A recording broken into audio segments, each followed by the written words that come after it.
the 7th lecture of our friction discussion. आज हम लोग फ्रिक्शन का HCD एक्सरसाइज कंप्लीट करेंगे. ठीक, इसमें जितने क्वेश्चंस आज कर पाएंगे उतने करेंगे और बाकी क्वेश्चंस हम लोग अगले लेक्चर में करेंगे. एक्चुअली फ्रिक्शन में जितना क्वेश्चन प्रैक्टिस कीजिएगा कॉन्सेप्ट उतना क्लियर होते जाता है. जितना कम प्रैक्टिस करेंगे उतना लगेगा फ्रिक्शन अजीब सा. इसलिए हम बेसिक से एक एक सवाल से HCD का आपको समझा रहे हैं और इससे आपको लगेगा कि फ्रिक्शन आपका रिवाइज हो गया, चीजें वापस से आपको समझ में आने लगेगी. हम लोग पहला क्वेश्चन से शुरू करते हैं. ठीक है, तो हेडिंग डालिए L7 friction HCD exercise. HCD exercise और इसका हम लोग क्वेश्चन नंबर 1 कर रहे हैं. पहला क्वेश्चन है a body slipping on a rough surface. लिखते जाइए मेरे साथ सवाल. A body slipping on a rough surface.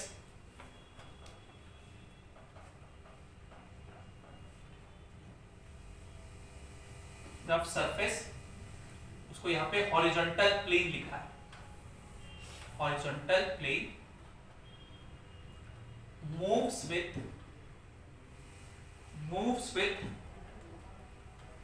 d acceleration of 4 meter per second square. What is the coefficient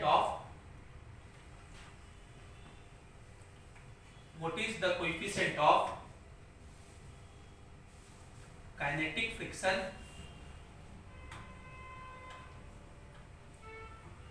between block and plane?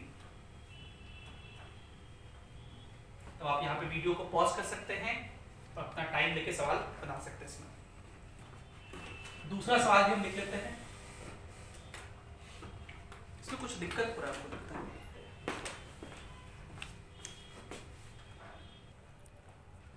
तो दूसरा सवाल है a block is projected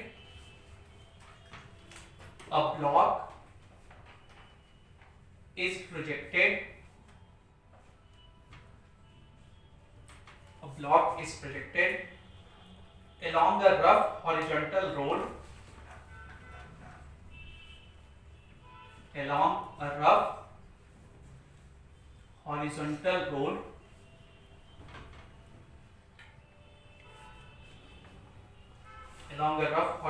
road with speed 10 meter per second.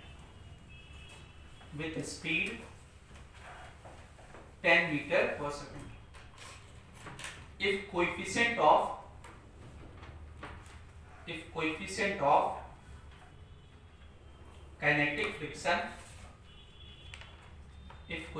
of kinetic friction between road and block is 0.1, how far will it travel before coming to rest? देखिए पहले सवाल पे आते हैं. एक बॉडी है और वो क्या कर रहा है, स्लिप कर रहा है on a rough horizontal surface. दो तरह के फ्रिक्शन होते हैं, एक स्टैटिक फ्रिक्शन और दूसरा काइनेटिक फ्रिक्शन. स्टैटिक फ्रिक्शन किसको कहते हैं? जब किसी बॉडी का स्लिपिंग टेंडेंसी हो लेकिन वो स्लिप नहीं कर पाए तब जो फ्रिक्शन लगता है उसको स्टैटिक फ्रिक्शन कहते हैं. और यह फ्रिक्शन का वह वैल्यू है, ये तब लगता है जब अप्लाइड फोर्स फ्रिक्शन के मैक्सिमम वैल्यू से कम हो. जब अप्लाइड फोर्स फ्रिक्शन के मैक्सिमम वैल्यू से कम हो तब जो फोर्स लगता है उसको हम लोग बोलते हैं स्टैटिक फ्रिक्शन. तब ब्लॉक के पास स्लिपिंग टेंडेंसी होता है लेकिन वो स्लिप नहीं करता. लेकिन अगर बॉडी स्लिप कर जाए मतलब अप्लाइड फोर्स ज्यादा है, उस केस में जो फ्रिक्शन लगता है उसको कौन सा फ्रिक्शन कहते हैं? Kinetic friction. उस फ्रिक्शन को हम लोग काइनेटिक फ्रिक्शन कहते हैं. आप गौर से देखिए, ये टेबल है और ये ब्लॉक है. इस ब्लॉक का मास m मान लेते हैं और क्वेश्चन कह रहा है कि ये बॉडी जो है वो स्लिप कर रहा है, तो उसका स्लिपिंग स्पीड v मान लेते हैं ये v स्पीड से आगे की तरफ स्लिप कर रहा है। अगर ये स्लिप कर रहा है तब तो इस पे फ्रिक्शन लगेगा पीछे की तरफ, काइनेटिक फ्रिक्शन, जिसका वैल्यू होता है म्यू के इनटू n, और हॉरिजॉन्टल प्लेन पर है इसका वेट mg नीचे रहेगा और नॉर्मल ऊपर रहेगा, और इस डायरेक्शन में मोशन नहीं होने की वजह से नॉर्मल का वैल्यू mg के बराबर होगा। मतलब ये जो काइनेटिक फ्रिक्शन रहेगा ये कितने के बराबर होगा, म्यू के इनटू n की जगह आप क्या लिख दोगे, mg। ये जो फोर्स होगा ये कैसा फोर्स होगा, रिटार्डिंग फोर्स। कैसा फोर्स होगा, retarding force. What is the meaning of retarding force, ये फोर्स इस बॉडी के मोशन को रिटार्ड करेगा। ये बॉडी इधर मूव कर रहा है, ये रिटार्डिंग फोर्स पीछे लगा है, मतलब इसके वजह से जो एक्सेलरेशन होगा उसको रिटार्डेशन कहेंगे। और एक्सेलरेशन कितना होता है, फोर्स बाय मास, इसमें m से डिवाइड कर दीजिए तो ये हो जाएगा म्यू के इनटू g, इसको हम लोग रिटार्डेशन कहेंगे। आप चाहो तो नेगेटिव लगा सकते हो। क्वेश्चन यही कर रहा है, if the body moves with a d acceleration, तो नेगेटिव एक्सेलरेशन ऑफ 4 मीटर पर सेकंड स्क्वायर, यही इसी का वैल्यू दिया होगा, मतलब म्यू के इनटू g जो है वो कितना है, 4 है। Then what is the coefficient of kinetic friction, mu के कितना होगा, 0.4, g का वैल्यू 10 जब भेज दिए तो 0.4। ठीक है, बेसिक से शुरू किए हम लोग आसानी से, ये एक आसान सा क्वेश्चन, इसका आंसर ये हो गया। आगे चलिए दूसरे सवाल की तरफ। अगला सवाल है, a block is projected along a rough horizontal road. एक हॉरिजॉन्टल रोड है और ये रफ है, इस ब्लॉक को इधर की तरफ फेंक दिए हैं, प्रोजेक्ट कर दिए हैं अलोंग। ठीक है, प्रोजेक्टेड अप नहीं है या प्रोजेक्टेड किसी एंगल पे नहीं है, अलोंग, उसी रफ रोड के अलोंग, मतलब रोड पे एक ब्लॉक को स्लाइड करवा रहे हैं। कितने स्पीड से फेंक दिए हैं, 10 मीटर पर सेकंड से। इसका मतलब ये तो ब्लॉक स्लिप कर रहा है, और ब्लॉक स्लिप कर रहा है तो कौन सा फ्रिक्शन लगेगा इसके ऊपर, काइनेटिक फ्रिक्शन पीछे की तरफ, स्लिपिंग के अपोजिट। कितना लगेगा काइनेटिक फ्रिक्शन, म्यू के इनटू n, फिर से इस केस में n का वैल्यू mg हो जाएगा, तो म्यू के इनटू mg, और इसके वजह से एक रिटार्डेशन प्रोड्यूस होगा। एक्सेलरेशन कितना लिखेंगे, माइनस म्यू के इनटू g, और आपका म्यू के दिया हुआ है 0.1 इनटू g, तो 1 मीटर पर सेकंड स्क्वायर। ठीक है, इतना रिटार्डेशन होगा, तो इसका वेलोसिटी क्या होगा, बढ़ेगा कि घटेगा, घटेगा। एक्सेलरेशन नेगेटिव, ऑब्वियस बात है, किसी रोड पे किसी ब्लॉक को धक्का देके छोड़ दीजिए तो कुछ दूर वो आगे चलेगा, फिर जाके रुक जाएगा, है ना। अगर हम पूछे कितने टाइम में रुक जाएगा, टाइम बताओ, आप इक्वेशन लिख देते, v = q + t, वहां से पता चल जाता है कितने टाइम में रुकेगा। आपसे पूछा है कितना डिस्टेंस ट्रेवल करके वो रुकेगा, how far will it travel before coming to rest. Final velocity 0 होगी, आपसे डिस्टेंस पूछा है s, आप इक्वेशन लिख दीजिए, v² - u² = 2as, final velocity 0 minus initial velocity 10 का स्क्वायर 100 = 2 एक्सेलरेशन -1 इनटू s, तो s कितना हो जाएगा, 50 मीटर, 50 मीटर ये चल के रुक जाएगा। इसको लिखिए,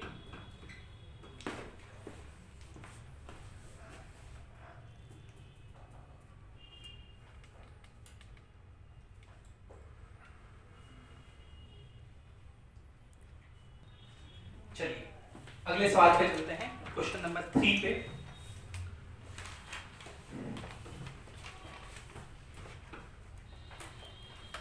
क्वेश्चन नंबर 3 है, a block of mass m is kept on a horizontal table, on a horizontal table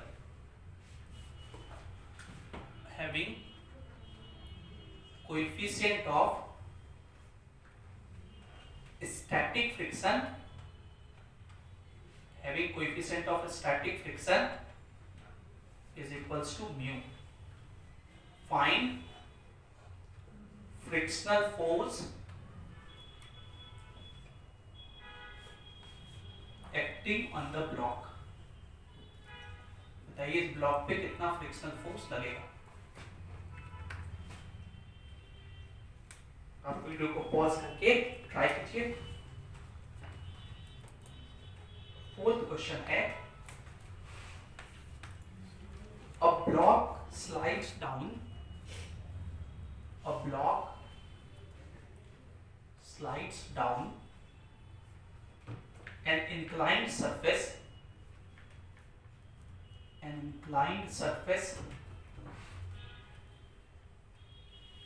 of inclination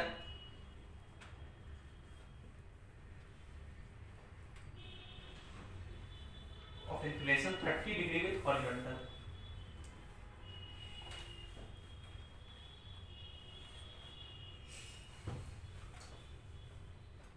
Starting from rest,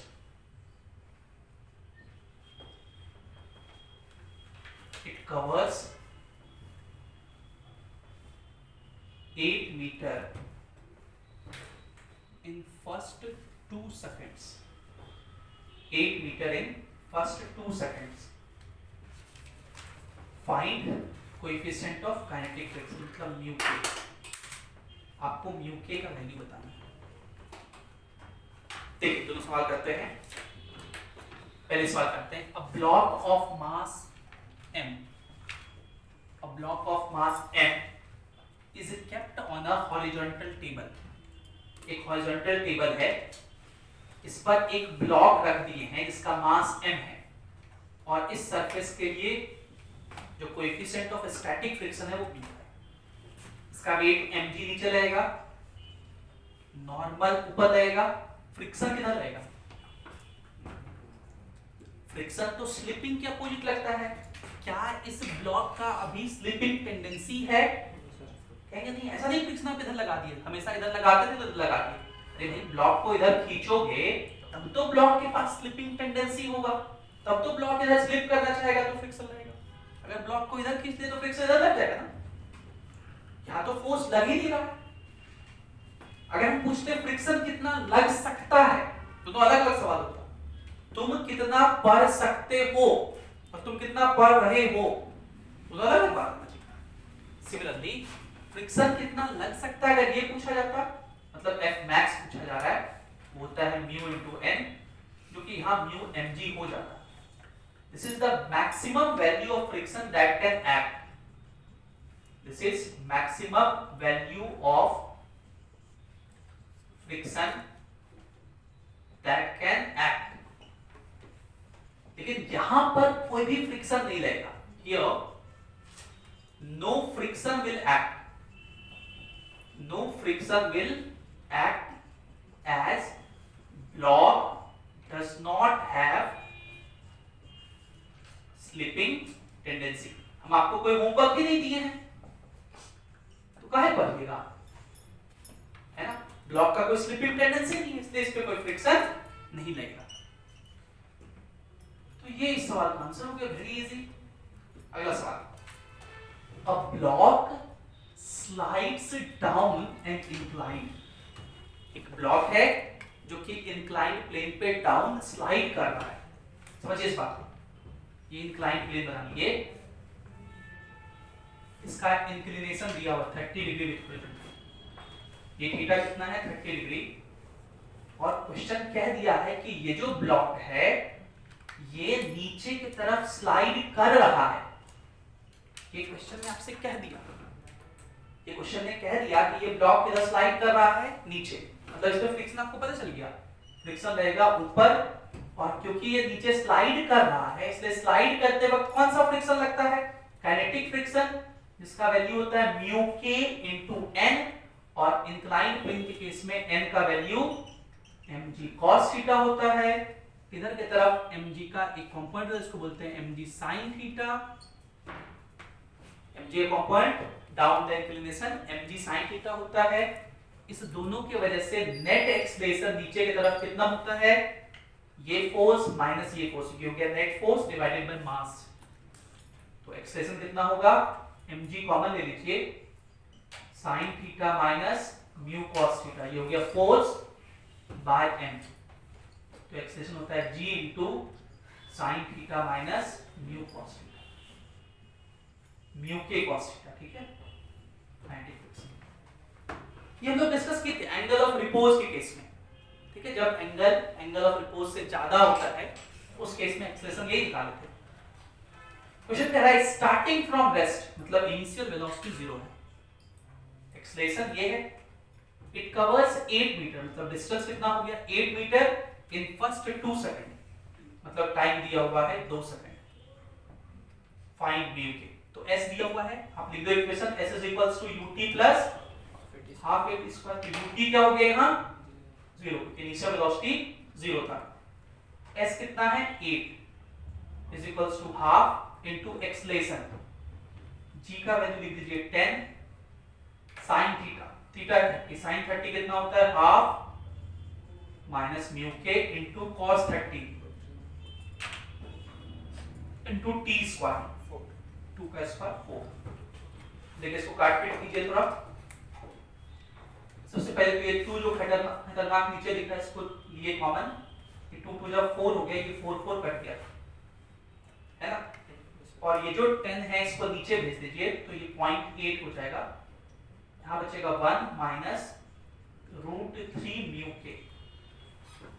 हम क्या करें, इसको इधर भेज दे रहे हैं, इसको इधर भेज दे रहे हैं, सो √3 म्यू के इज इक्वल्स टू 1 माइनस 0.8, तो 0.2 होगा, 0.2 का मतलब 1/5, तो म्यू के कितना हो जाएगा 1/5√3।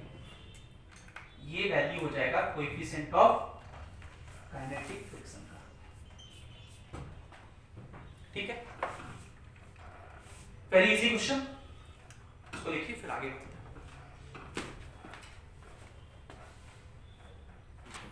अब हम लोग क्वेश्चन नंबर 5 की तरफ बढ़ते हैं। क्वेश्चन नंबर 5 है, suppose the block of the previous problem is pushed down the incline with a force of 4 Newton। मतलब जो भी प्रॉब्लम की है 4th नंबर, उसी में कह रहा है कि देखिए मान लीजिए ये जो इंक्लाइंड प्लेन था 30 डिग्री का, और ये जो ब्लॉक था इसका मास m था, इसको हम लोग डाउन पुश कर रहे हैं नीचे की तरफ, कितने फोर्स से 4 न्यूटन से, एक एक्स्ट्रा फोर्स लगा के। तो लिख this question, suppose the block of previous problem is pushed down with 4 Newton, how far will the block move in first 2 seconds after starting from rest? How far will the block move in first 2 seconds starting from rest? और m दे दिया है 4 kg, m दे दिया है 4 kg। तो इस बार आपसे distance पूछ लिया है और इसका म्यू के हम लोग निकाल चुके थे, तो वो वैल्यू हम लोग यूज कर लेंगे। म्यू के कितना था 1/5, ठीक है। तो इसका एक वीडियो बनाइए, इसका वेट 40 न्यूटन नीचे जाएगा, इधर की तरफ कंपाउंड कितना हो गया 40 sin 30 हाफ, मतलब 20 न्यूटन, और इधर कितना हो जाएगा 20√3, ये हो जाएगा नॉर्मल। और ये ब्लॉक इधर ही स्लिप कर रहा है, स्लाइड कर रहा है, तो फ्रिक्शन पीछे लगेगा और काइनेटिक फ्रिक्शन लगेगा कितना म्यू के इंटू एन। म्यू के कितना है 1/5√3 और n का वैल्यू 20√3, मतलब 4 न्यूटन। कितना हो गया 4 न्यूटन, √3 कट जाएगा, 5 से 20 कट जाएगा, 4 बार में। तो इस ब्लॉक पे अब बताओ नीचे की तरफ कितना फोर्स लग रहा है 20 + 4, नीचे लग रहा है इधर की तरफ, तो 24 और ऑपोजिट फोर्स है 4, मतलब नेट फोर्स कितना हो गया 20/4। एक्सेलरेशन कितना हो जाएगा 5 मीटर पर सेकेंड स्क्वायर। और ये स्टार्ट कर रहा है रेस्ट से, बताने के लिए कितना डिस्टेंस ट्रेवल करेगा, how far will the block move in first 2 seconds. तो डिस्टेंस लिखिए s is equals to ut plus half at square, down the incline लिख रहे हैं हम लोग। s निकालना है, ut क्या है 0, हाफ एक्सेलरेशन कितना है 5, t का स्क्वायर 4, टाइम आपको 2 सेकंड देना था, 2 का स्क्वायर 4 हो गया, तो s हो जाएगा 10 metre. Very easy. Question number 6 है,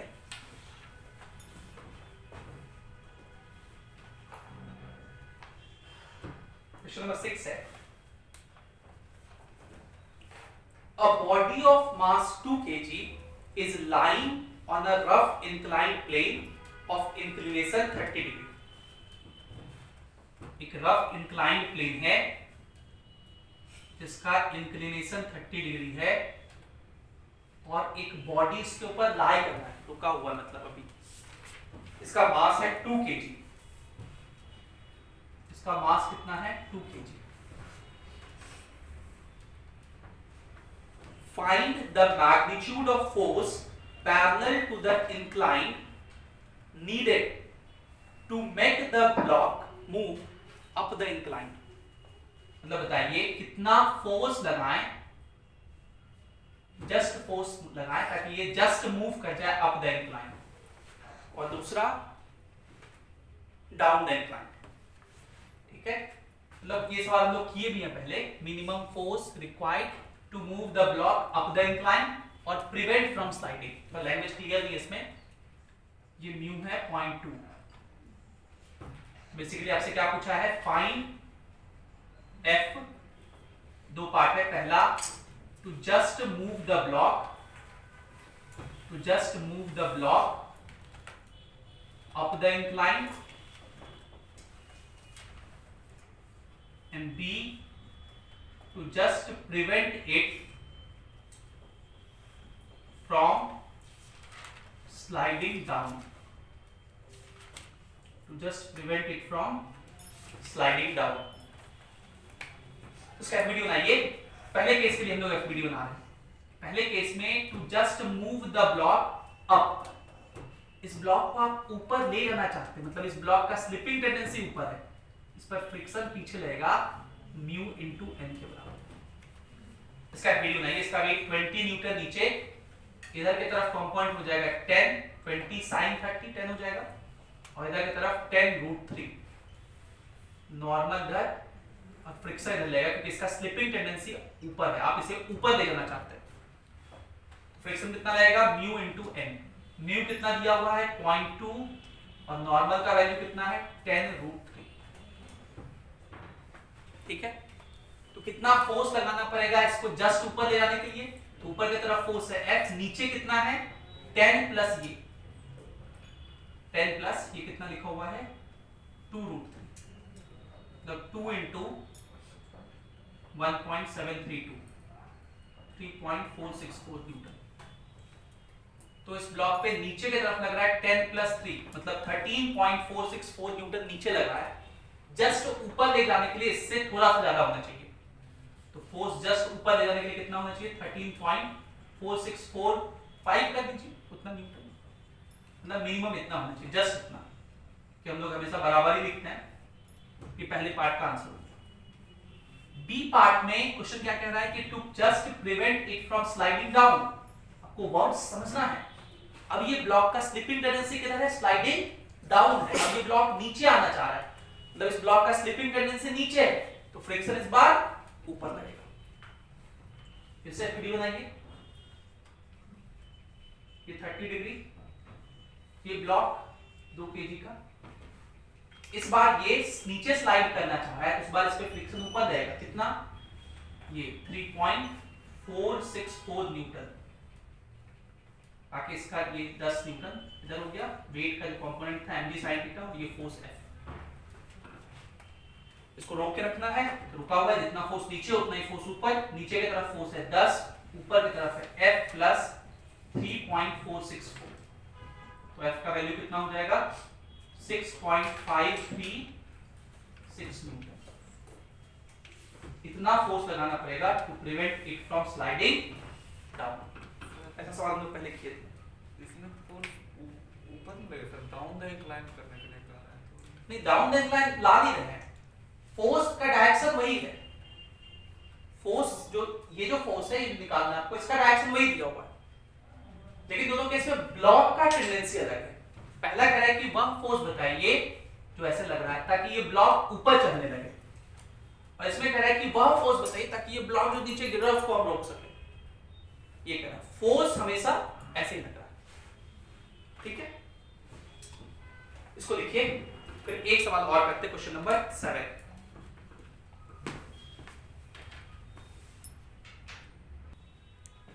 अच्छा, इस क्वेश्चन में एक और पार्ट है, ये बी पार्ट तो हो गया स्लाइडिंग आउट, ये तो हम जोड़ दिए, ये पार्ट पूछा नहीं था। इसका सी पार्ट और पूछ रहा है इसमें कि find F two move the block down. ये एचसीबी का बी पार्ट है। तो अगर ब्लॉक को डाउन मूव करवाना हो तो कितना फोर्स लगाना पड़ेगा? तो भाई देखिए, इस ब्लॉक को देखें तो ये है 30, इस ब्लॉक का मास 2, इस सरफेस का फ्रिक्शन कोएफिशिएंट 0.2, इसका वेट 20 का इधर की तरफ कंपोनेंट हो गया 10, और डाउन मूव करवाना है तो इस ब्लॉक का स्लिपिंग टेंडेंसी नीचे, फ्रिक्शन ऊपर रहेगा। कितना फ्रिक्शन है? 3.464 न्यूटन। क्या ये फ्रिक्शन इसको रोक पाएगा? नहीं रोक पाएगा। ये ब्लॉक पे तो 10 न्यूटन चलाने वाला लग रहा है, तो ये ब्लॉक स्लाइड कर जाएगा। क्या मुझे फोर्स लगाना पड़ेगा इसको चलाने के लिए? नहीं, क्या फोर्स लगाएंगे, ये तो ऑलरेडी चल रहा है ना। तो अगर पूछते कितना फोर्स लगाना पड़ेगा ब्लॉक को डाउन मूव कराने के लिए, कहेंगे zero force, no force is needed, no force is needed, क्योंकि ये ऑलरेडी चल रहा है। पूछे कितना एक्सप्रेशन से चल रहा है, तो 10 माइनस दिस, ये भी निकाले थे कितना, 6.536/2, इतने मीटर पर सेकंड स्क्वायर से नीचे आ रहा है ना। तो इसको नीचे लाने का जरूरत नहीं है। क्वेश्चन नंबर 7 कह रहा है repeat part A of the problem 6। Problem 6 जो था इसके पार्ट ए, मतलब अब द इंक्लाइन मूव करने के लिए कितना फोर्स चाहिए। अगर जो फोर्स है वो पैरेलल टू इंक्लाइन नहीं, हॉरिजॉन्टली लगे, मतलब 7 नंबर क्वेश्चन है। क्वेश्चन समझिए, क्वेश्चन है कि ये एक इंक्लाइन प्लेन है जिसका इंक्लिनेशन 30 डिग्री है, एक ब्लॉक है, इसका मास 2 kg है, ये सरफेस का फ्रिक्शन कोएफिशिएंट म्यू 0.2 है। कह रहा है कि अगर हम लोग एक फोर्स लगा रहे हैं ऐसे यहां पे horizontally, so find F two just move the block,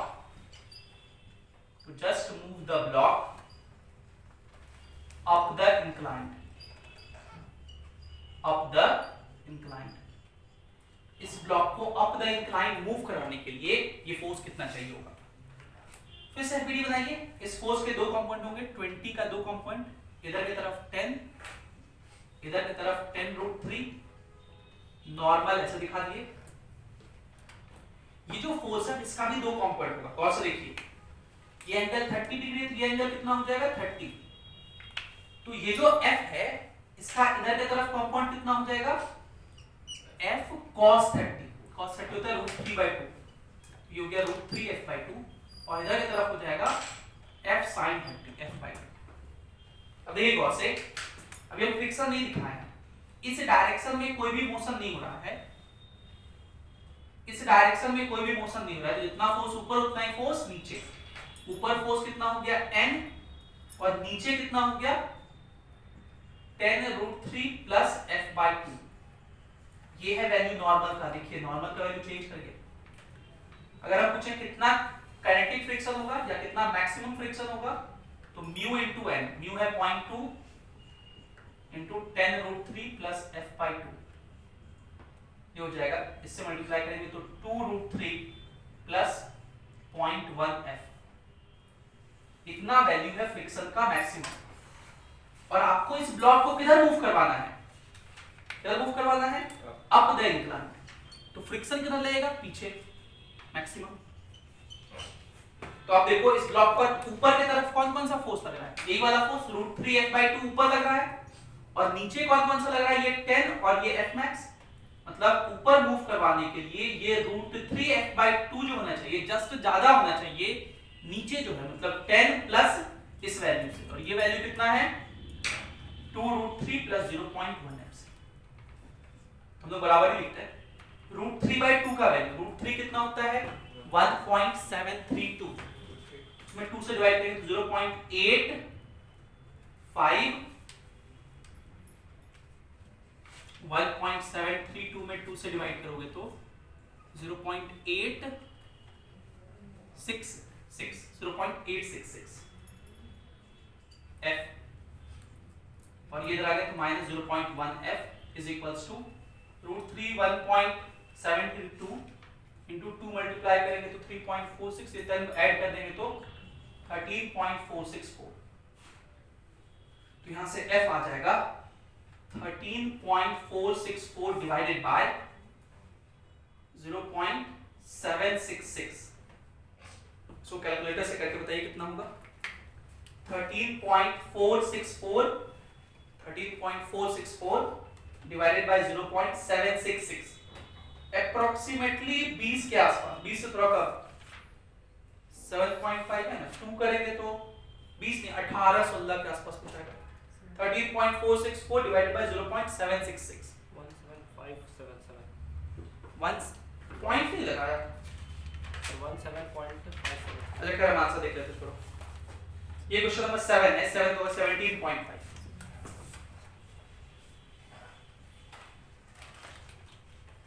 17.5, ठीक है आंसर इतना ही आ रहा ना, 13.464 डिवाइडेड बाय 0.766, 17.5।